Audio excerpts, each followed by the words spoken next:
Albert Vlogs for today's video. Syempre pupunta na naman tayo sa bukid at dala-dala ko pala yung lambat dito mga lods dahil maglalambat tayo mamaya.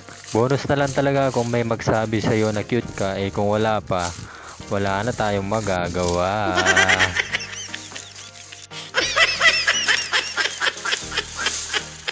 At andito na nga ako sa bukid at balak ko sana magkumpay ng mais, kaso nakita ko yung kinumpay ng biyanan ko na mais dito na ibibigay pala sa baka.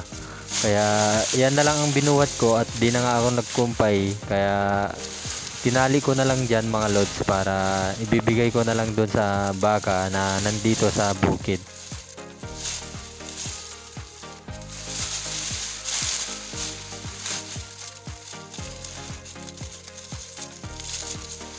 At pagkatapos ko nang inatali dyan mga lods ay binuhat ko na at bibigay ko na ito sa baka mga lods. At ayan na nga ay malapit na tayo sa baka at ayan na nga ay binagsak ko na dyan mga lods sa may baka para may pagkain naman na siya.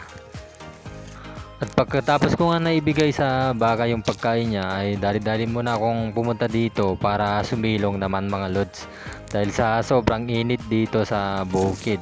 At nung okay na nga ako mga lods dyan ay kinuha ko na yung lambat para maglambat na ako mga lods. Bali ilalagay ko pa lang yung lambat doon sa dulo at saka papunta dito mga lods.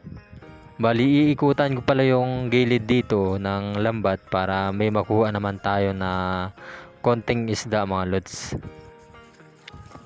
At ayan na nga mga lods ay sinisimulan ko na yung paglalagay ng lambat at para din mabilis tayo na makakuha ng isda dyan.